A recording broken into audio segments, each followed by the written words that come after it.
Louvado seja Deus, bênção. Bom é louvar ao Senhor, aleluia. Vem para mim ali, por favor. Abra sua Bíblia em Neemias. Hoje pela manhã nós tivemos um culto de Páscoa. Deixamos então a Páscoa para a celebração da manhã. Agora à noite continuamos. Continuamos Neemias capítulo 5. Hoje quero conversar com vocês sobre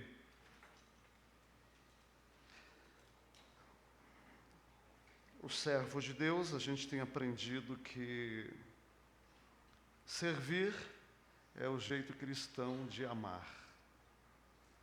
Então, cristão ama servindo. Não existe uma opção melhor do que essa. E hoje eu quero pensar com você sobre o servo e as dificuldades da vida. Será que nós temos dificuldades? Você teve dificuldades essa semana? Então mantenha a sua Bíblia aberta no capítulo 5 de Neemias. Eu quero tentar olhar com você como que o servo de Deus enfrenta as dificuldades da vida. Senhor, o Teu Espírito Santo está aqui, já ministrou ao nosso coração poderosamente através do louvor, fomos abençoados e já devotamos a nossa vida em adoração. Queremos continuar neste ambiente de adoração e louvor, tendo agora profunda reverência à Tua palavra. Em nome de Jesus. Amém. 5:1. Foi grande, porém, o clamor do povo e de suas mulheres contra os judeus, seus irmãos. Eu não sei porque que eles colocam as mulheres aqui, o povo e as mulheres clamando. Eu não sei porquê, não sei se você consegue discernir esse negócio, né? Mas eu não vou me atrever a comentar esse negócio, tá? O povo e as suas mulheres contra os judeus, seus irmãos. Talvez seja porque elas têm coragem de falar quando a coisa está feia, né? Porque havia os que diziam: somos muitos nós, nossos filhos e nossas filhas, que se nos dê trigo para que comamos e vivamos. Também houve os que diziam: as nossas terras, as nossas vinhas, as nossas casas, hipotecamos para tomarmos trigo nesta fome. Houve ainda os que diziam: tomamos dinheiro emprestado até para o tributo do rei, sobre as nossas terras e as nossas vinhas. No entanto, nós somos da mesma carne como eles, e nossos filhos são tão bons como os deles. E eis que sujeitamos nossos filhos e nossas filhas para serem escravos. Algumas das nossas filhas já estão reduzidas à escravidão. Não está em nosso poder evitá-lo, pois os nossos campos e as nossas vinhas já são de outros. Ouvindo eu, Neemias, o clamor e essas palavras, muito me aborreci, fiquei bravo, triste, indignado, por causa da servidão deste povo que era grande. Como que o servo de Deus enfrenta as dificuldades da vida? Bom,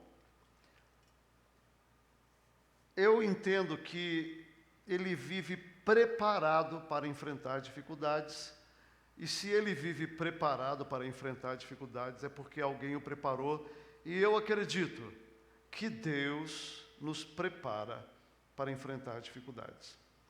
Se você lembrar capítulo 4, que nós já estudamos, Diante das investidas dos inimigos, ameaças verbais e planejamento e decisão de invadir Jerusalém, você vai ver que Neemias orou 2 vezes, versículo 4 e versículo 9.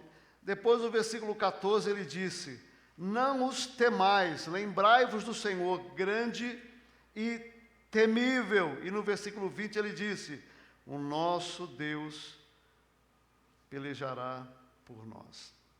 Neemias foi um homem que foi preparado por Deus para enfrentar dificuldades. Mas eu acho que Deus nos prepara para enfrentar dificuldades, mandando dificuldades. E Ele vai permitindo que você se prepare para enfrentar dificuldades cada vez maiores. E Ele controla isso para você não cair em desespero. A Bíblia diz que Ele não vai colocar sobre você um fardo que você não possa suportar. E Neemias já tinha enfrentado muitas dificuldades. Eu fiz uma lista aqui, pelo menos, de 13 situações que ele enfrentou. No capítulo 2, oposição do inimigo, desprezo e zombaria, gravidade da condição da cidade. No capítulo 3, problemas internos, os nobres que se opuseram, alguns nobres que se opuseram, problemas internos. A indignação e escárnio, no capítulo 4, versículo 1. Humilhação, versículo 2. Chacota, versículo 3. Ameaça de confusão, versículo 8. Tentativa de violência, versículo 8 também. Boataria, o povo todo, os judeus falando, ele vai falar 12 vezes, eles vieram até nós e disseram, eles vão vir de todos os lugares contra vocês, muito boato, muita fofoca.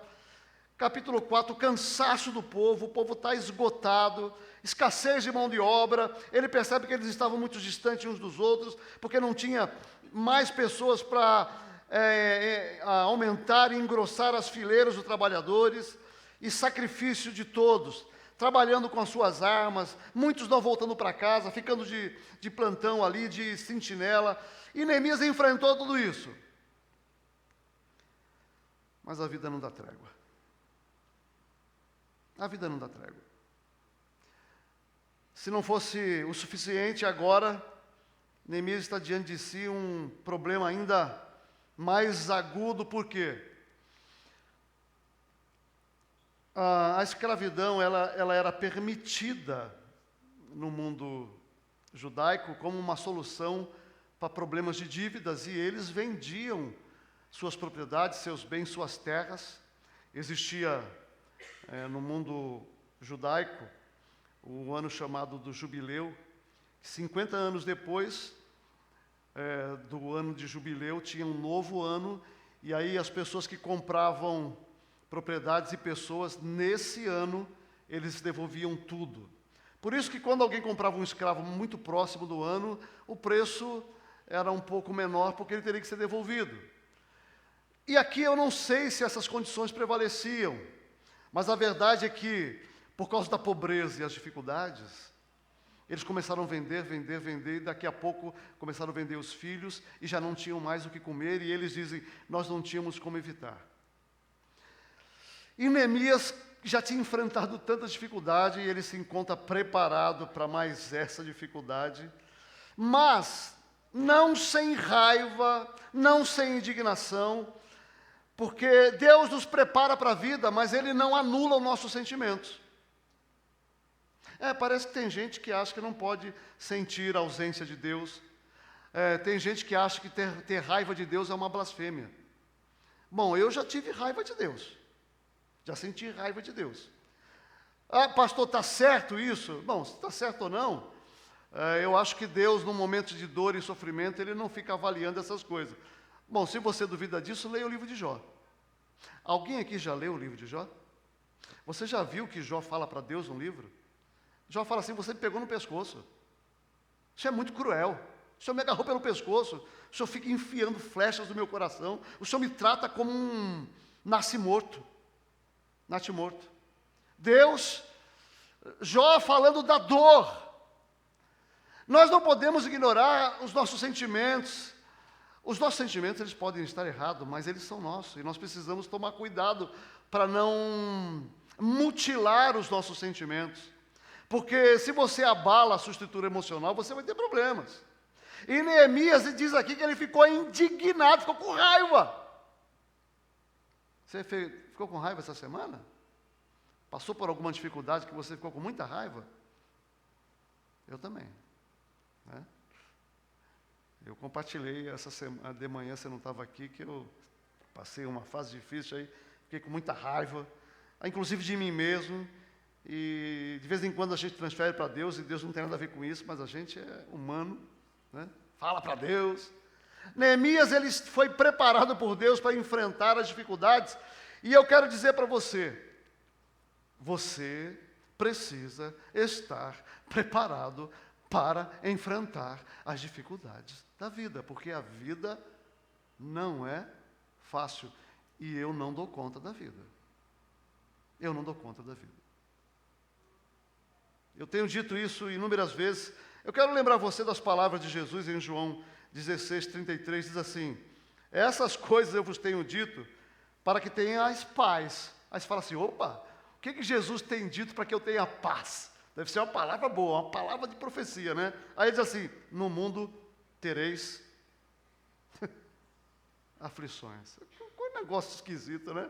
O senhor não quer que eu tenha paz, agora vai dizer que eu vou ter aflição no mundo. É exatamente para que você tenha paz quando ela vier, porque você precisa preparar o seu coração para as dificuldades da vida. Eu acho que nós precisamos de um choque de realidade, porque eu tenho a impressão que a gente vive no mundo da lua. Alguns. Eu estava lembrando que Augusto Cury disse que 90% das nossas preocupações sobre o futuro não se materializam. Eita! De novo. 90% das nossas preocupações sobre o futuro não se materializarão. Credo! De vez em quando a língua dá um nó. 90% do que você se preocupa nunca vai acontecer, é o que ele diz. E ele ainda diz o seguinte, e os outros 10 irão acontecer, mas de uma maneira diferente como você espera. Por quê? Porque nós não gostamos da realidade. Você sabe o que você faz quando você se preocupa com a morte? Você fica se preocupando o tempo inteiro com as coisas relacionadas à morte. Como é que eu vou pagar o caixão? Como é que eu vou fazer isso? Mas o problema você desvia, por quê? Porque nós não queremos enfrentar a realidade. Nós fugimos da realidade. Eu e você. Qual foi a última vez que você pensou sobre a morte? Que você vai morrer. Qual foi a última vez? Quem pensou sobre a morte nessa semana, levanta a mão. Credo, que monte de gente esquisita. Pois é, eu também. Nesse mês, quem pensou na morte nesse mês? Levanta a mão aí. E os outros? Os outros, pastor, pensando na vida. Pois é, sabe que eu e você precisamos de um choque de realidade. No mundo tereis aflições. E, olha, não é maldição de Deus, não é punição, não é profecia, antecipação, é a vida como ela é. A vida como ela é complicadíssima, é difícil, eu não dou conta da vida. Ai, vocês viram agora, né, nosso pastor, momento de tanta alegria, está recebendo um rim. Não era um momento de celebração? Pois é, ao mesmo tempo a esposa perde um bebê com 3 meses. Aí você fala assim, Deus, poxa vida, né? Dá uma folga para a gente. Pois é, a gente fica indignado com essas coisas. Eu fico bravo com essas coisas.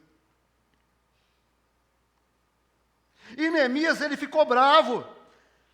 Mas nós precisamos ter um choque de realidade, porque parece que tem crente que vive no mundo da lua. Olha o que eu li da Simone Weil, sei lá o nome dessa francesa.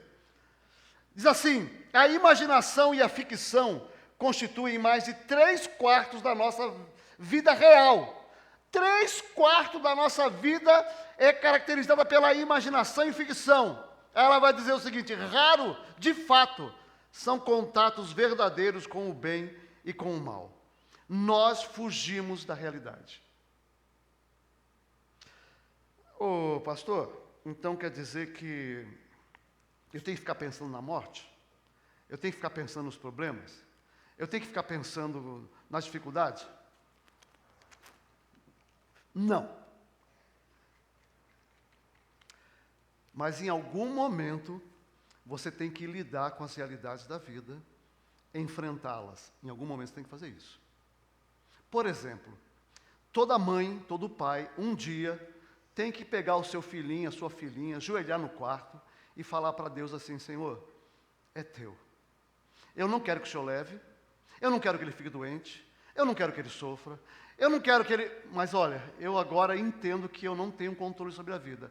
Eu consagro o meu filho ao Senhor e eu sei que o Senhor vai fazer o melhor para ele sempre. Mas pastor, e se Deus quiser levar? Quem é que tem controle sobre isso? Você tem controle? Não temos controle. Então um dia eu tenho que entregar os meus filhos para Deus. Colocar o meu joelho no chão e falar: Senhor, são teus, me dá graça para enfrentar a vida. Depois disso, aí você pensa na vida, não fica ficando focando nessa coisa de que vai acontecer alguma coisa com ele. Mas um dia você tem que elaborar esse problema, essa dificuldade. Eu fiz isso com os meus 3 filhos quando nasceram. Meu irmão, é um negócio complicadíssimo e difícil, porque quando eu disse para Deus: ó Deus, está aqui, aí você pega aquela coisinha, eles eram lindos, com exceção do Pedro. O Pedro, tadinho, o Pedro é muito bonito hoje, mas quando nasceu era feio. Ele não gosta que eu fale isso. A minha netinha falou: você falou que o Pedro era feio? Eu falei. Você falou lá no culto, falei que ele era feio. Mas não é que ele era muito feio, não, é que ele nasceu com o narizão inchado e essas coisas todas e tal, enfim, era feio. Mas ficou muito bonito. Eu nem sei porque eu estou falando isso. Entreguei, obrigado. Você vê que o meu TDAH é terrível, né? Eu entreguei, os 3. Mas eu passei por problemas com os meus 3 filhos já em termos de saúde. O Pedro foi viajar, aí chegou: pai, tudo bem, está em casa? Oi, filho. O que foi, filho? Sabe o que é? É que eu estou vendo uma sombra aqui no meu olho. Eu falei: como é que é?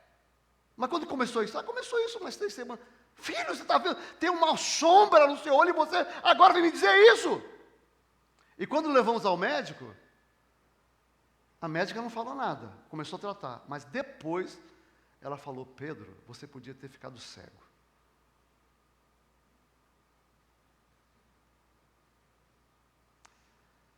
A Paulinha, com a minha neta, quase morreram. Vocês sabem da história. Depois de perder sangue, tomar bolsa de sangue, perde sangue, toma bolsa de sangue. Aí o médico tirou o clipe que prendia o útero dela, o clipe estava preso a uma artéria, que tirou. Aí eu vi sangue saindo da minha filha que nem um esguincho. E aí o médico falou: gente, vamos para a cirurgia, aquela loucura. Eu já ajoelhei, no meio de todo mundo comecei a clamar. A Eliane já falou assim: estou saindo. E foi embora, eu não aguento isso. A Eliane estava lá. Ela não está aqui hoje não, né? Não. E essa foi embora. E eu ficava ali, aí o médico falou: olha, ora aí. Ora não, toque aí. Pede a Deus. Por quê? Porque nós não podemos dar mais nenhum sangue para ela. Ela vai entrar numa cirurgia e nós não podemos dar sangue para ela, porque ela tomou todo o sangue que ela podia tomar. E aí eu e a Cabe ficamos no corredor. Meu Deus, meu Deus, meu Deus, meu Deus, meu Deus, meu Deus. Aí daqui a pouco chega o médico. O que aconteceu? Aí ele falou: olha, a hora que nós fomos olhar, já observamos uma artéria cortada, cauterizando, está tudo bem com ela. A última agora foi a Thalita, né? Que entrou no hospital com uma infecção no rim.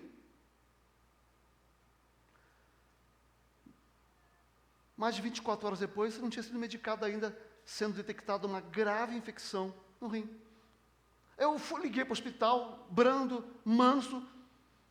Se vocês não fizerem alguma coisa, eu vou aí, vou fazer um escândalo. Desculpa, mas foi mais ou menos isso. Vou levar televisão, vou fazer o diabo nesse lugar. Aplica medicamento na minha filha. Quando eles foram aplicar, ela já estava com um início de infecção generalizada. Foi para a UTI. Quando eu cheguei lá, o médico falou assim, olha, o caso dela é grave, grave. Nós perdemos uma pessoa na semana passada com o mesmo quadro. Não sei se te falei isso. Aí eu voltei para casa e eu disse para Carmen, um dia nós entregamos a nossa filha para Deus. Então, com a morte, nós já lidamos. Ela já está morta. Porque com a morte nós já lidamos. Eu já entreguei, coloquei a vida dela nas mãos de Deus, então a partir de agora, eu não vou mais focar na morte. Eu vou focar na vida. E vou orar por um livramento e intervenção de Deus. Então eu não estou falando para você ficar pensando na morte, no problema, na dor, não é isso. Mas você precisa elaborar essa coisa, porque a vida não é fácil. A gente não dá conta da vida. Ninguém dá conta da vida. E aqui Neemias foi preparado por Deus, porque era uma paulada atrás da outra. Paulada atrás da outra. E você vê esse homem de Deus levando paulada e prosseguindo, apanhando e prosseguindo. Por quê? Porque ele disse, o meu Deus está comigo. O meu Deus está comigo. Deus está comigo. Ele é o meu Deus. Ele foi preparado. Ele foi preparado para enfrentar as lutas. E Deus prepara o seu servo, aqueles que andam com ele. Deus prepara para enfrentar a luta. Agora você precisa pegar essas coisas que estão no seu coração, que podem ser seus deuses, e colocar diante de Deus. Pode ser o seu filho, seu marido, pode ser a vida afetiva, pode ser um namorado, pode ser o emprego, pode ser a saúde, pode ser a vida financeira. Você tem que colocar diante de Deus e falar, Senhor, eu consagro ao Senhor. Precisa consagrar. Depois, não fica focado na dor e na tristeza, não. Mas você precisa apresentar esse negócio para Deus. É interessante que Neemias, ele estava preparado para as dificuldades. E preparado para as dificuldades envolve você estar preparado para tensões interpessoais. Preparado para lidar com relacionamentos e tensões nos relacionamentos. Olha o que diz o versículo 7. Depois de ter considerado consigo mesmo, repreendi os nobres e os magistrados.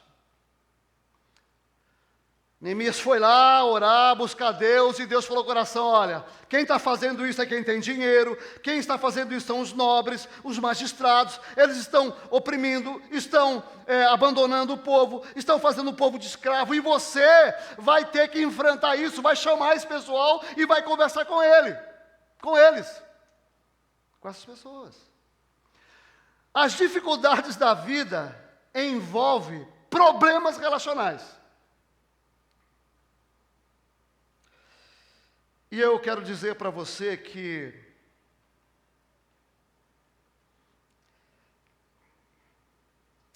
nenhum de nós, talvez, com raríssimas exceções que eu estou para conhecer, que eu ainda não conheci, nenhum de nós foi preparado pelos pais para enfrentar as dificuldades interpessoais e as tensões e os problemas e os conflitos do relacionamento. Nenhum de nós. Nenhum de nós. E tem hora que quando o conflito vem, Deus vai falar a você, ó, você vai ter que ir lá conversar.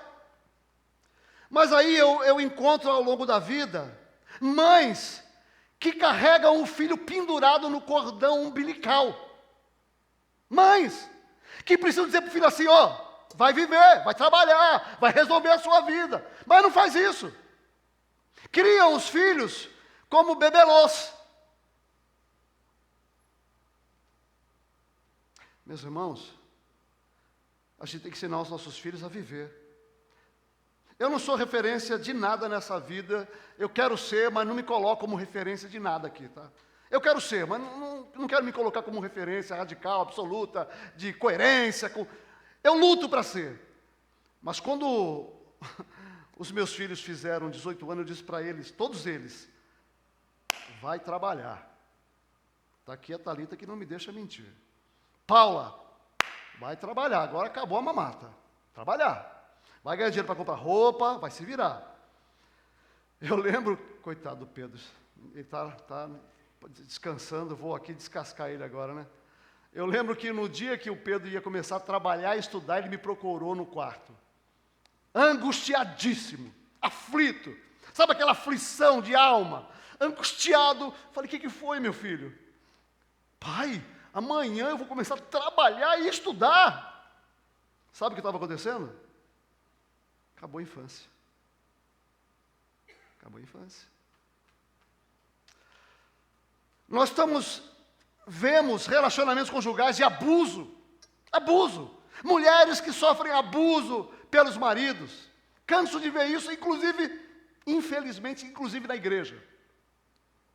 Abuso emocional. Agressividade. Homens que tratam as mulheres como coisas, como donos. A gente parece que vive num mundo feudal. Minha mulher é minha. Eu tenho uma esposa que, mesmo que eu quisesse que ela fosse minha, eu não seria. Espanhola, colérica. Né? Não, mas nós achamos que somos donos. Donos, mandamos das pessoas. Pelo amor de Deus, em que mundo nós vivemos?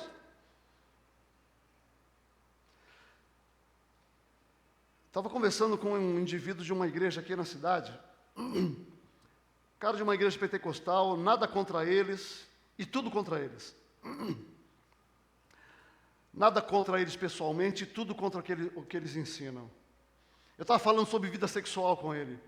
Ele falou, lá em casa não tem problema não. Eu falei, é mesmo, rapaz? Você é poucos homens que eu vejo que não tem problemas sexuais no casamento. Não tem problema não, vamos lá, quem manda sou eu. O que significa isso? O que significa isso? Significa que quando eu chego em casa, tenho vontade de ter sexo com a minha esposa. Vamos para o quarto? Só falta dizer, né? Quero te usar. Só falta dizer isso, quero te usar. Gente, onde nós estamos? Eu encontro na minha caminhada empregados e funcionários que são maltratados pelo chefe. Um dia uma pessoa daqui da igreja procurou, olha, o meu chefe fala grosso comigo, ele faz isso, fala, o que eu faço? O que você faz? Você chega lá com muita educação, mas com muita educação, diga para ele assim, olha, é o seguinte, você é meu chefe aqui, mas eu gostaria que você me tratasse com respeito. Eu não falo com os meus subordinados da maneira como você fala comigo. Então, por favor, você pode conversar comigo, cobrar, você pode fazer críticas, mas, por favor, fale comigo da maneira correta. Eu tenho que fazer isso? Você tem que fazer isso. Então não vou fazer. Mas por que não vai fazer? Eu tenho medo. Medo do quê? Se ele me manda embora, arruma outro emprego? Você sabe qual é o problema? Nós não fomos preparados para relacionamento.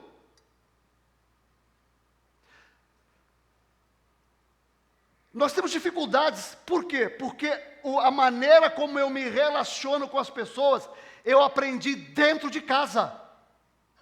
Dentro de casa. Aquele modelo que você viveu lá na sua casa, com papai, mamãe, irmãos, que ninguém resolve nada, que se reconecta apenas assim, deixa o tempo passar, e aí daqui a pouco a coisa está tudo legal, ninguém pediu perdão, ninguém conversou, não se trata dos problemas, não se fala das dificuldades, não se conversa. Esse modelinho que você aprendeu na sua casa vai te perseguir para o resto da vida. E não tem como fugir desse negócio. Se você não enfrentar essa situação, você pode escrever o que eu estou dizendo aqui. Não precisa ser profeta. Pode escrever.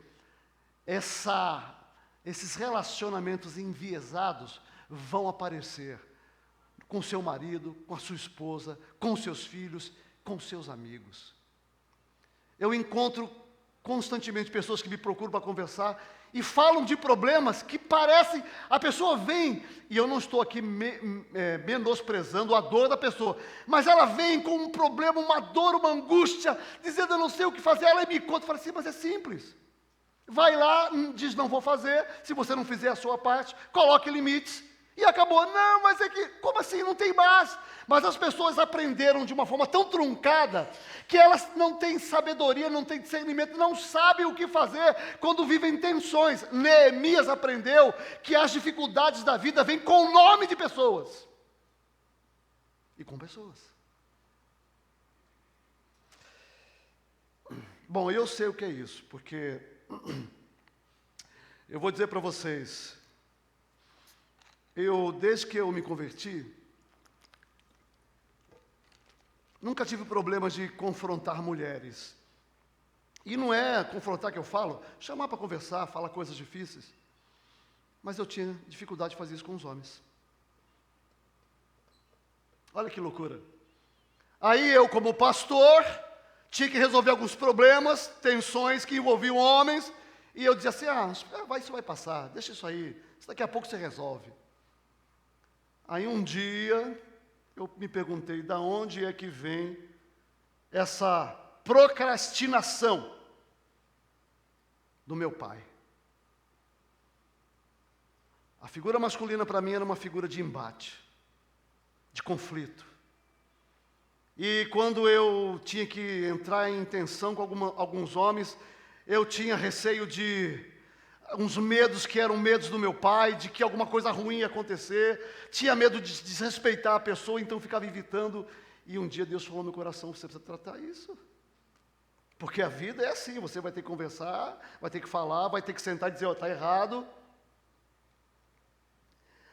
E essas dificuldades, como no caso de Neemias aqui, elas vêm, às vezes, com custos pessoais, porque no versículo 10, Neemias vai dizer, quando ele vai falar aos nobres, ele vai falar, restituam, versículo 11, eu vos peço, as terras, as vinhas, os olivais, devolvam para o povo, como também o centésimo do dinheiro, eles cobravam com usura, do vinho, o azeite. Então responderam, restituiremos e nada lhes pediremos, faremos como dizem. Você sabe o que significa você confrontar pessoas que estão fazendo coisas erradas que envolvem dinheiro? Sabe o que significa isso?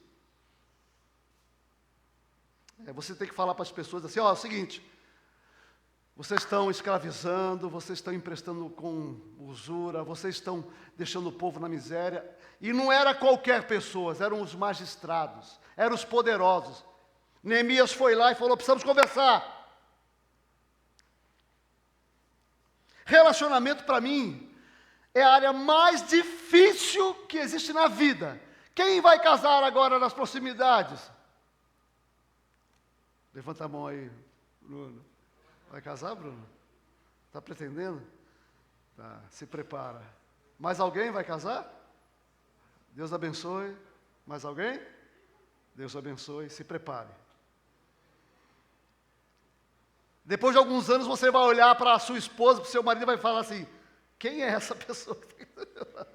Quem é essa pessoa?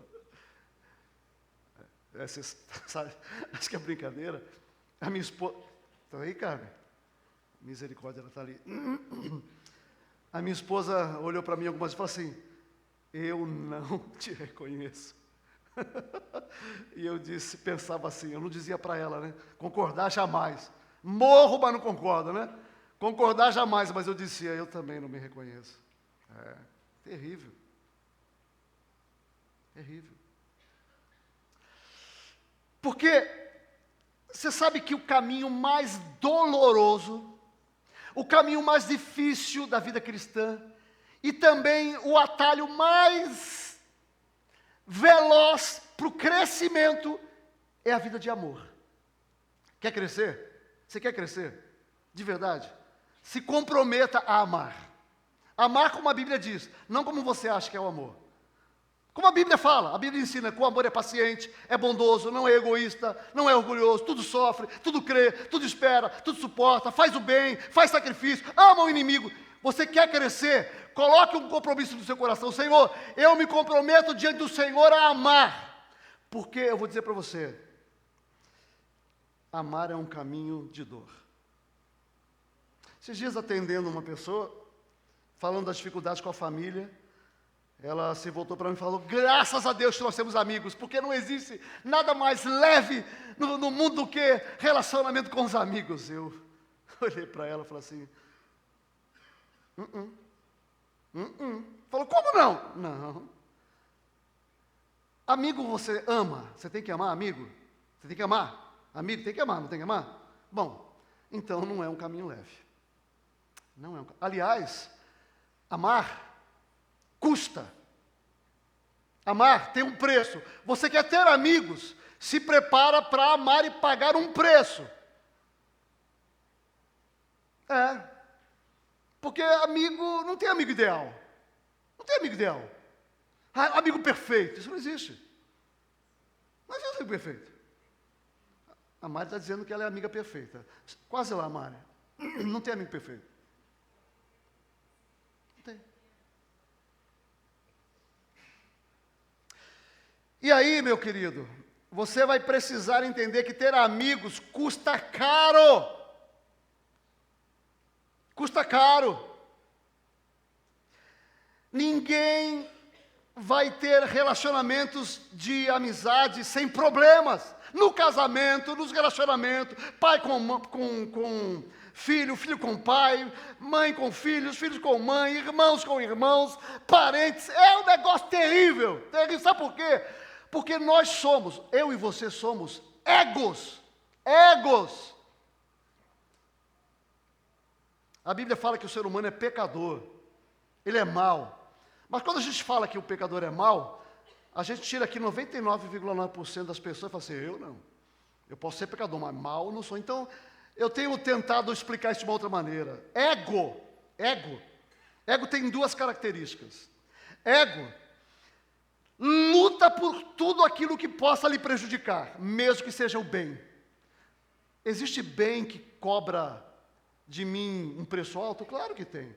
Por exemplo, dizer a verdade sempre, a custo de sofrer pela verdade. Tem gente que fala assim, ó, não fica me obrigando a falar essas coisas não, hein? Porque ego luta contra qualquer coisa que o ameace, inclusive coisas boas.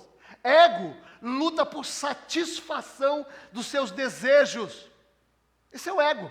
Eu e você somos ególatras. Eu e você somos inclinados por essa coisa diabólica. No casamento, nos relacionamentos, nós somos assim.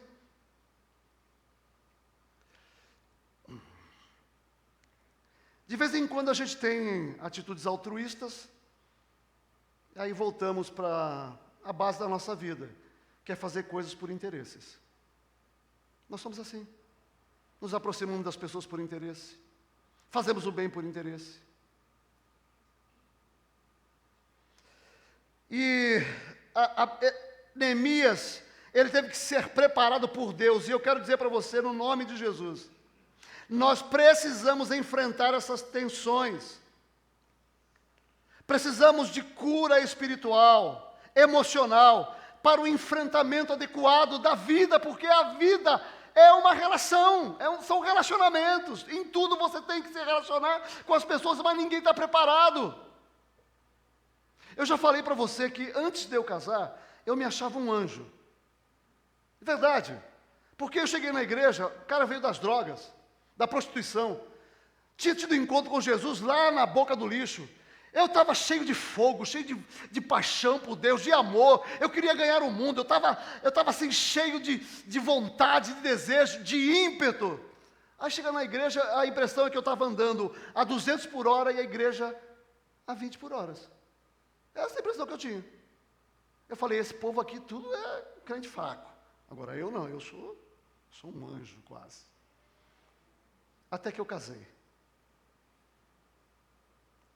Casei, eu falei assim, meu Deus, eu sou um demônio. Meus irmãos, eu vi surgir dentro de mim uns negócios esquisitos quando a carne me contrariava. espanhola, colérica. Eu dizia para ela uma coisa, ela falava assim, não vou fazer. E assim, me peitava, né? Ficava olhando para mim assim, eu falava, vou dar um murro nessa mulher. Graças a Deus, nunca bati nela, viu? E nunca bateria, pela misericórdia de Deus. Mas vontade eu já tive. Eu só esperei ela dizer, eu também, não vai falar não? Pode falar, eu também. Teve vontade de me bater? Teve. E aí eu vejo em mim impulso, da onde que vem isso? Do meu pai. Porque a minha relação com meu pai era de briga. Ele falava para mim coisas, eu quase o matei numa briga. Eu não o matei porque não deixaram. Não deixaram.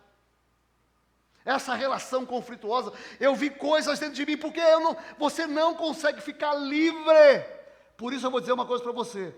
Se você percebe papai e mamãe te perseguindo nos relacionamentos, não importa se eles já morreram, eles continuam vivos dentro de nós. Se você consegue perceber essa figura de pai e mãe comprometendo os seus relacionamentos, em nome de Jesus, vai orar e provavelmente vai procurar um psicólogo. Vai buscar terapia. Porque isso afeta a nossa vida. E a gente fica perdido, não sabe o que fazer. Uma coisa que eu tenho aprendido com Neemias é que ninguém consegue abrir mão e dedicar a Deus coisas que não foram consagradas. Você quer abrir mão de recursos pessoais para abençoar pessoas? Você tem que consagrar os seus recursos a Deus.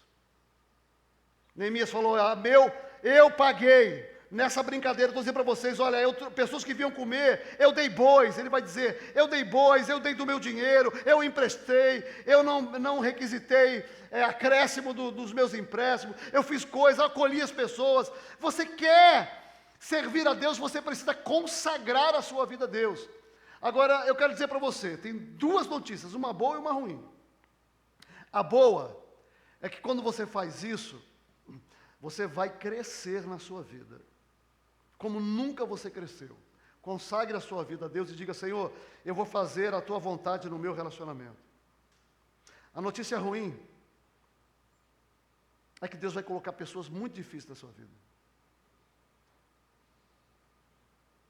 Porque tem algumas coisas que a gente só aprende com pessoas ruins.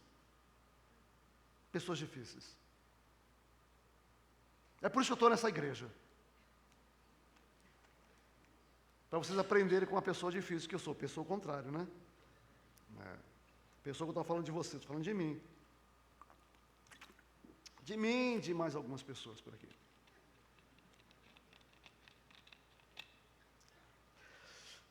Neemias foi preparado por Deus. Aqui no texto tem 3 referências que mostram isso. Vamos lá. Primeiro, versículo 13. Ele vai dizer assim, eu também sacudi o meu regaço. Regaço era uma parte da roupa que as pessoas carregavam coisas. Neemias ficou indignado e ele sacudiu o regaço, as roupas, e disse assim, olha, do jeito que eu estou fazendo aqui, aqueles que não cumprirem o juramento, Deus vai colocar a mão. Ele estava nervoso, indignado. Mas uma coisa que a gente vê em Neemias é que ele não fez nada precipitado, ele não fez nada por impulso, na carnalidade não. Olha o que diz o versículo de número 7. Depois de ter considerado comigo mesmo, repreendi os nobres. Antes dele ir lá e chamar o pessoal para bater um papo difícil, ele foi orar e foi pensar, Senhor, como é que eu enfrento essa coisa? Porque com pessoas a gente tem que aprender a se preparar para lidar com elas. Tem conversa difícil, meu irmão? Eu vou te dar uma dica, tá? Leva uma colinha. Tem algumas conversas, a gente tem que ter uma colinha. Para falar das coisas que a gente crê, que a gente pensa, mas precisa falar. Neemias, ele é um homem que anda com Deus e está claro aqui por quê? Porque ele fica indignado, mas na medida certa. Ele não é impulsivo, não fica aí batendo nas pessoas, agredindo as pessoas e transferindo para as pessoas a responsabilidade, culpando todo mundo e com raiva, indignado, não. Está na medida certa. Ele chamou os nobres, fez um juramento ali, e o povo, com a indignação desse profeta de Deus, disseram: amém! Versículo de número 13, amém! E louvaram ao Senhor, porque esse homem foi lá e confrontou na medida certa. Sócrates disse: qualquer um pode zangar-se, isso aqui é muito fácil, mas zangar-se com a pessoa certa, na medida certa, na hora certa, pelo motivo certo e da maneira certa, isso não é fácil. Isso quem faz é um homem e uma mulher de Deus. Um homem e uma mulher de Deus não foge de tensões relacionais necessárias. Tem coisa que tem que conversar, irmão. Tem que sentar e conversar. Tem gente aqui que foge de conversa com a esposa e com o marido. Fica adiando, não vai resolver. Não vai resolver, tem que sentar. E eu sempre digo, na minha casa funciona o que eu chamo de acordos. A gente faz acordo. Eu vou ter que lavar a louça, beleza, mas eu também quero um contraponto. Vamos fazer um acordo. E acordo é assim, eu não imponho, a pessoa tem que aceitar, é acordo. Acordo. Fazemos acordos. Então, você precisa aprender a lidar com problemas e com pessoas. Para de fugir. Segunda coisa que eu vejo em Neemias, olha só. Versículo 14, ele vai dizer as coisas que ele fez. Para os irmãos, não cobrando nada. Ele não comeu o pão do governador. Ele diz, mas os primeiros governadores que foram antes de mim, versículo 15... oprimiram o povo, e tomaram pão e vinho, além de 40 ciclos de prata, até os seus moços comiam, falando do que ele dava. Olha o que ele diz no finalzinho do versículo 15, porém eu, assim não fiz, por causa do temor de Deus. Você sabe o que me faz orar para conversar com uma pessoa difícil, inclusive que me insulta, e me faz orar e tratá-la bem? É o temor de Deus. Porque é verdade, tem pessoas que são difíceis. É verdade. Tem pessoas que são muito difíceis. Você conhece uma pessoa muito difícil? Levanta a mão, por favor, só para eu ter. Uma muito difícil, estou falando, pô, muito difícil. É a pessoa que está do seu lado? Estou brincando, gente, estou brincando. Pois é. A Bíblia fala, você vai falar com essa pessoa, tem que falar com ela, tem que resolver problemas. Vá no temor do Senhor. Não vá para esculhambar, não vá para maltratar, não vá para ferir, vá para ganhar a pessoa, com amor. Mas vá. Vá. Vá no temor do Senhor. Esse homem temia a Deus, por isso ele ia orar, ele ia pensar, o que eu vou fazer, meu Deus, nessa hora? Envolve pessoas, é tão difícil, eu não quero magoar ninguém. Mas a terceira e última coisa de Neemias, meu irmão, esse homem que enfrentava os problemas com Deus, é que Neemias vivia sob a certeza da presença de Deus. No versículo 16 em diante, ele vai falar das coisas que ele fazia e tal. Lá no versículo 19, ele termina assim: lembra-te de mim para o meu bem, ó meu Deus, e tudo quanto eu fiz a este povo. Esse versículo não é reivindicação de mérito, mas um clamor para que Deus se lembre do seu coração, de como ele tem lutado para servir a Deus com temor e tremor, porque ele sabe que ele vive na presença de Deus o tempo todo. O tempo todo. Ele sabe que os olhos do Senhor estão sobre ele, sobre o povo. Lembrei do Salmo 33, 18. Eis que os olhos do Senhor estão sobre os que o temem, sobre os que esperam na sua misericórdia. Aqui Neemias está dizendo, eu ando na presença de Deus. Eu tenho consciência que não há lugar no mundo que Deus não esteja presente e que eu não esteja na presença dEle. Deus está presente, eu tenho consciência da presença de Deus na minha vida, então eu cuido, eu tomo conta do que eu vou falar para as pessoas. Eu tenho o zelo de Deus.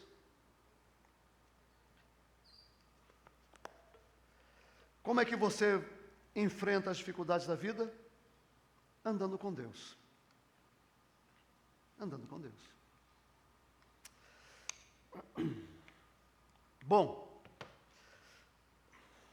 na verdade, andar com Deus é uma coisa simples. Andar com Deus. Fazer a vontade de Deus é uma coisa difícil. Mas andar com Deus é uma coisa simples. A Bíblia fala assim: você quer andar com Deus? Ore. Ore. A Bíblia fala de Neemias orando sempre, buscando a presença de Deus. Na dúvida, ele ora. Na dificuldade, ele ora. Quando ele não tem o que fazer, ele ora. Ore a Deus. A segunda coisa, leia a palavra de Deus. Qual foi a última vez que você pegou na sua Bíblia para estudar, meu irmão? Não vale o culto. Não vale o culto. Você quer crescer, andar com Deus? Leia a Bíblia, medite nas Escrituras, conheça Deus através da palavra de Deus. Olha, você tem perdido oportunidades extraordinárias. Nós estamos estudando agora na EBD, Romanos, um dos livros mais importantes das Escrituras. Venha aprender. Mas você precisa se comprometer a ler a Bíblia. E terceiro, andar com Deus, vive em comunhão com a comunidade. Comunhão.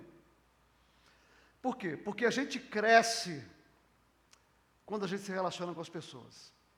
Por quê? Porque eu sou um ego autônomo. Você é um ego autônomo. Quando nós nos relacionamos, você faz resistência a mim e eu faço resistência a você. E o meu compromisso de amar você, como a Bíblia diz que eu devo amar, me faz quebrantar o meu coração, rever as minhas posturas, mudar as minhas expectativas, acolher você do jeito que é e amar a você do jeito que você é. E isso não é uma coisa fácil. Precisa de andar com Deus. Você quer enfrentar as dificuldades da vida, está preparado para as dificuldades da vida? Ande com Deus. Ande com Deus. Leia a Bíblia, ore, esteja em comunhão com a comunidade, de verdade. De verdade. Não seja apenas um igrejeiro. Se envolva.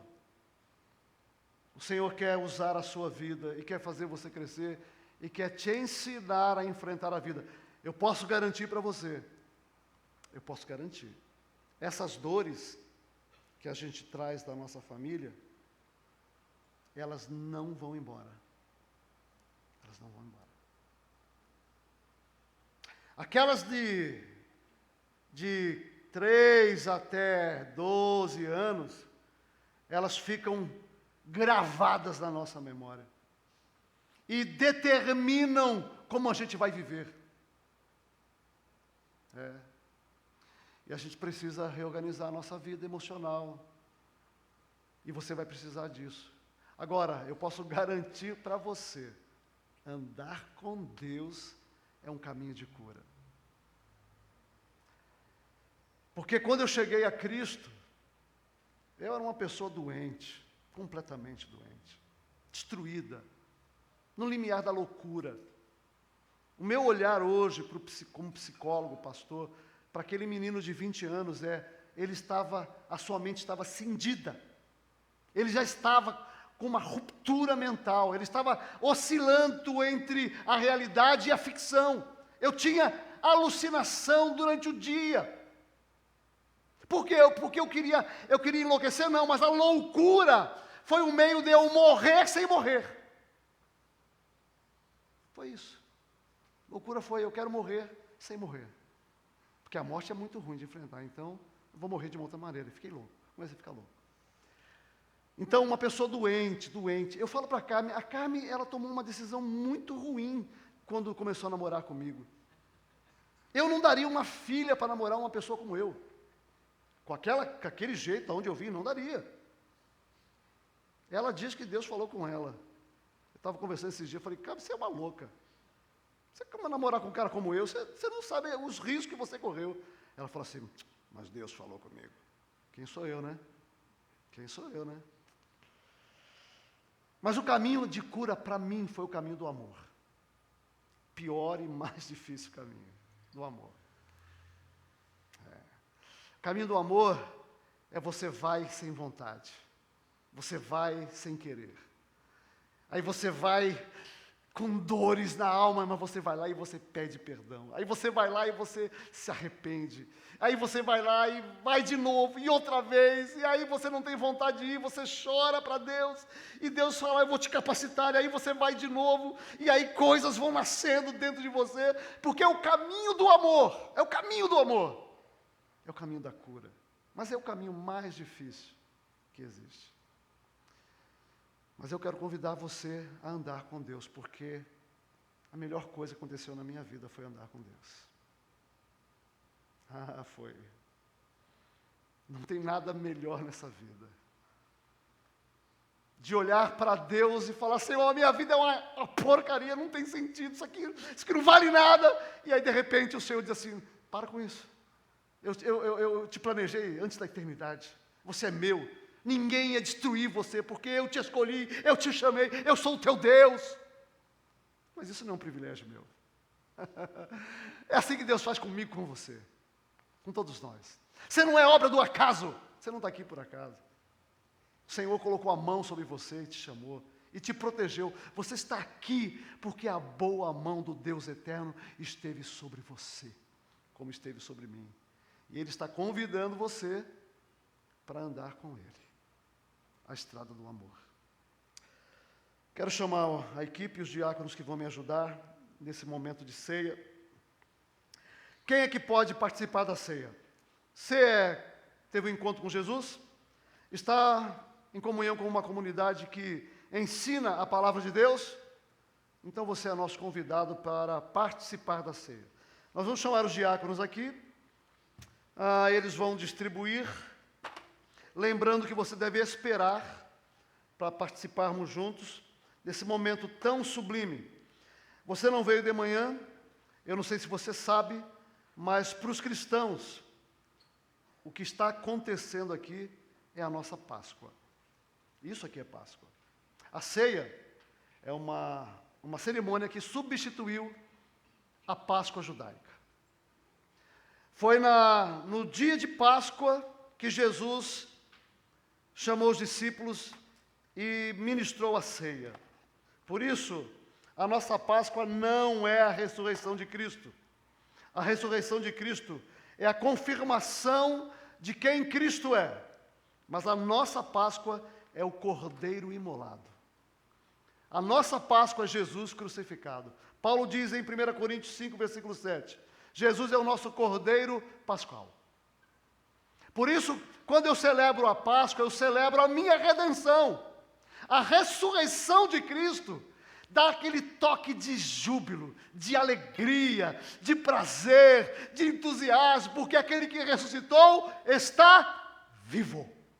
E nós celebramos a Páscoa com júbilo e alegria, porque a Páscoa é o meu perdão, é o seu perdão. A Páscoa é a minha segurança e a sua segurança. Que todos os escritos de dívida que constavam contra você e te conduziam ao inferno, a Bíblia diz que no corpo de Cristo, Ele colocou na cruz toda a dívida do pecados do passado, do presente e do futuro foram cravadas no Calvário. Jesus é a minha Páscoa.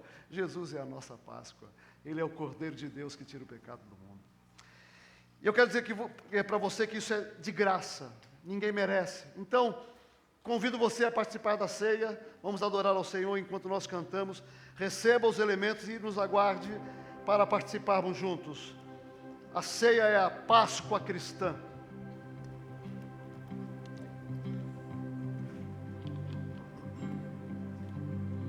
Seja bendito o nome do Senhor para sempre. Aleluia.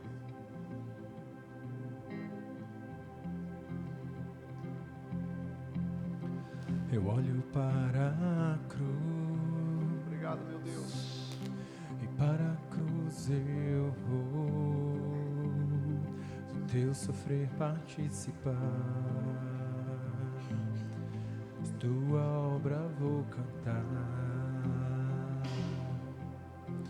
Meu Salvador na cruz mostrou Meu Deus, louvado seja o nome do amor Senhor, do Pai. porque na cruz eu fui resgatado. Justo Deus. Na cruz o Senhor me chamou. Aleluia. Pela cruz me chamou, gentilmente me atraiu e eu, sem palavras, me aproximo, quebrantado por seu amor.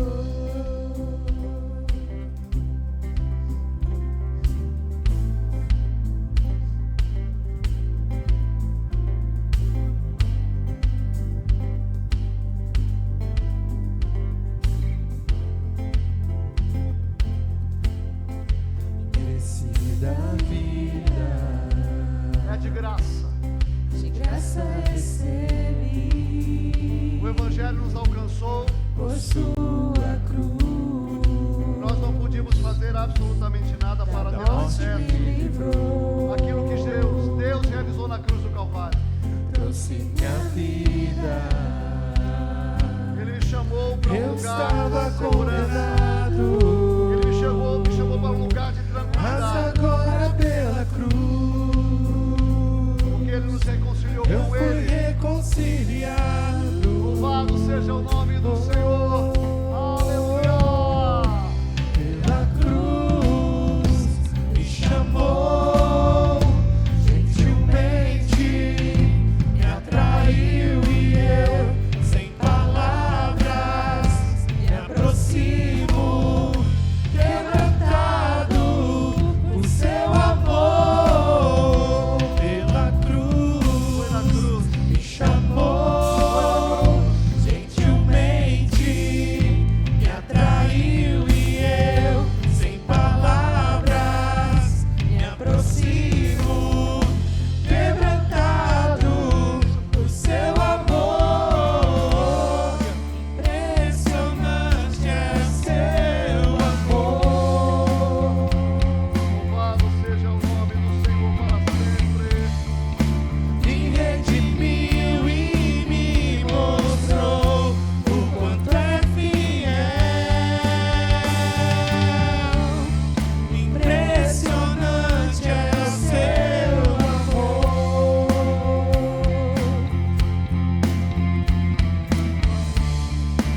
Me redimiu e me mostrou o quanto é fiel.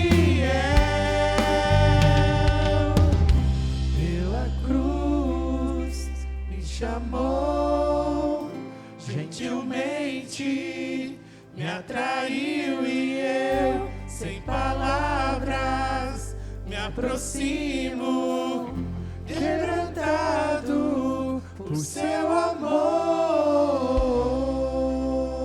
amor. A palavra de Deus diz que quando nós confessamos os nossos pecados e os pecados perdoados por Deus, eles são jogados no profundo abismo do oceano. E Deus diz assim: deles nunca mais me lembrarei. Eu gosto da expressão que Paulo usa. Ele diz assim: o nosso Deus e Pai de nosso Senhor Jesus Cristo. Nós estamos em casa. Aqui é o nosso lugar de descanso e de segurança. Nada pode separar você do amor de Deus. Nós estamos em casa. Na cruz aconteceu algo extraordinário.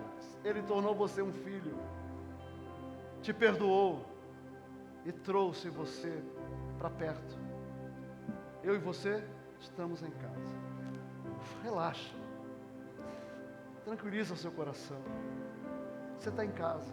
Deus ama você como ninguém nunca te amou e te amará. Estamos em casa. Por isso, alguém que se encontra de acordo com as condições mencionadas, que não tenha recebido os elementos, todos, lá, por favor. Mais alguém?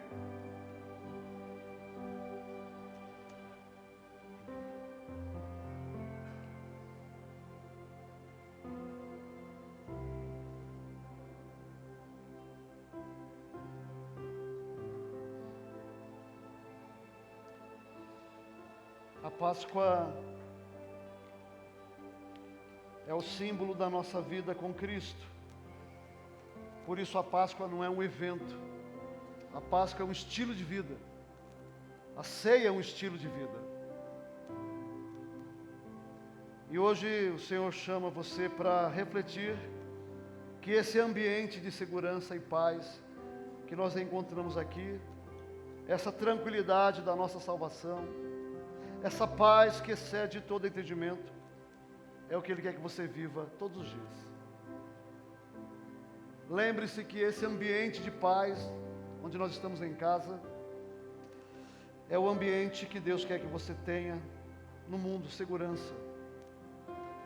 Senhor, obrigado pelo pão e pelo vinho, símbolos do sangue e do corpo lacerado na cruz, que removeu nossa condenação, que pagou pelos nossos pecados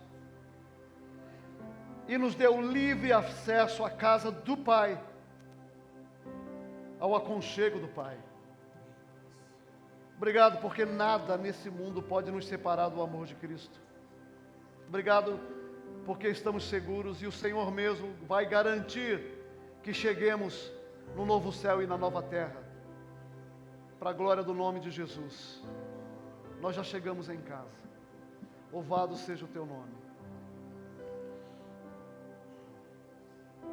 Paulo pegou o pão, partiu, a semelhança do Senhor Jesus, ele ensinou que nós devemos comer lembrando em memória do sacrifício de Jesus na cruz do Calvário.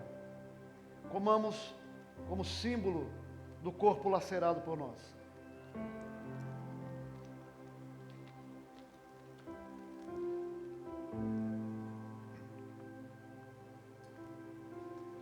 Senhora, depois passa para ela.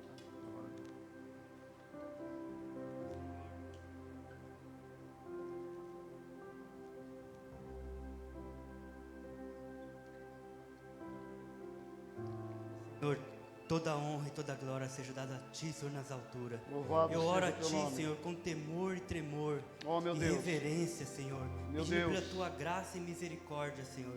Obrigado, Deus, pelo privilégio de participar desta festa, ainda mais no dia de hoje, Senhor, que comemoramos, Senhor, a Sua ressurreição para a nossa salvação. Obrigado, Senhor. meu Deus. Eu oro a Ti, Senhor, sou grato de todo o meu coração. Graças a Ti, Senhor. Amém. Da mesma forma, nós colocamos diante do Senhor, consagrando ao Senhor o cálice, que é símbolo do sangue derramado por nós.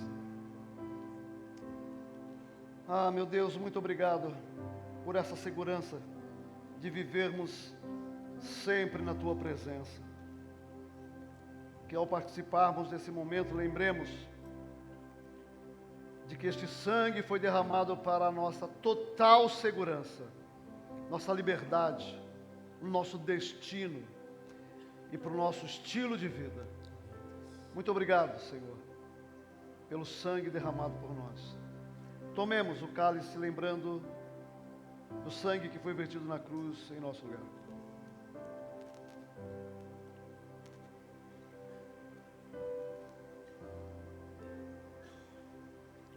Senhor, obrigado, Deus, por esse momento tão especial nas nossas vidas, Pai. Pela oportunidade de estarmos aqui, ó Deus, nesse momento, Senhor, participando do Teu corpo e do Teu sangue, Senhor, que foi ali na cruz, machucado, Senhor, ferido por nossos pecados. Oh, meu Deus. Mas hoje, Senhor, estamos aqui para louvar o Teu nome e bendizer, porque o Oh, Senhor Senhor. ressuscitou. E estamos aqui tendo esse privilégio, Senhor, de cear, Senhor, e sabendo que o Senhor está conosco todos os dias, Pai. Aleluia. Louvado seja o Teu nome para sempre. Amém. Amém. Vamos ficar em pé. Vamos terminar adorando o Senhor, celebrando a nossa eterna redenção. Que o Senhor te leve sob os cuidados dEle. As dificuldades virão de todos os lados, envolvendo pessoas, mas ande com Deus. Ande com Deus. E o Senhor há de conduzir a sua vida. e há de dar vitória. Ande no temor do Senhor. Aleluia!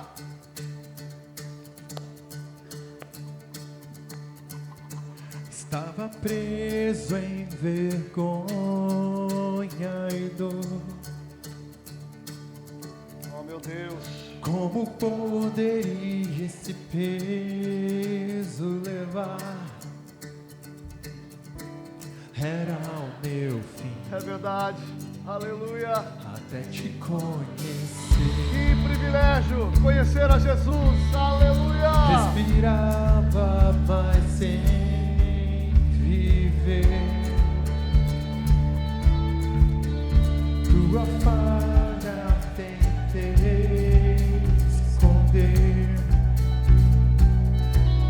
Era o meu fim. Até te conhecer. Chamou meu nome, da morte eu me levantei. Glorioso dia que da escuridão me livrei.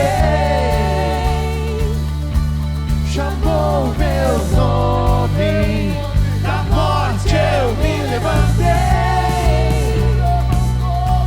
Glorioso dia que da escuridão me livrei. Ele trouxe vida, luz da escuridão. Ele trouxe paz ao coração. Tua graça me resgatou. Liberdade é o que me deu. Eu sou livre. Eu renasci quando te conheci. Chamou meu nome, da morte eu me levantei. Aleluia. Glorioso dia que da escuridão me livrei. Obrigado, meu Deus. Chamou meu nome, da morte eu me levantei. Chamou meu nome. Glorioso dia que da escuridão me livrei.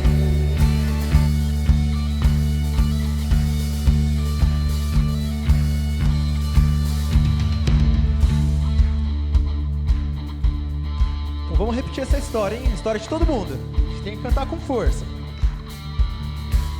Fui resgatado do meu pecado, quebrou cadeias com o peso de sua glória.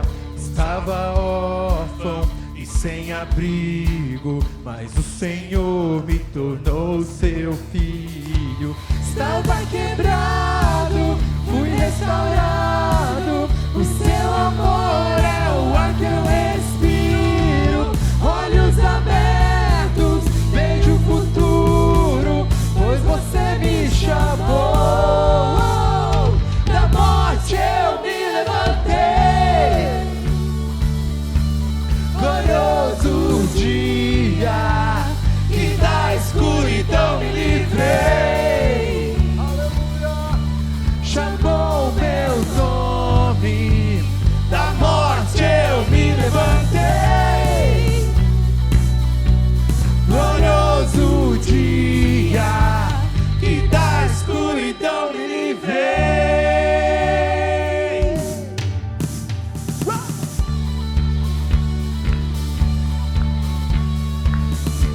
Amém.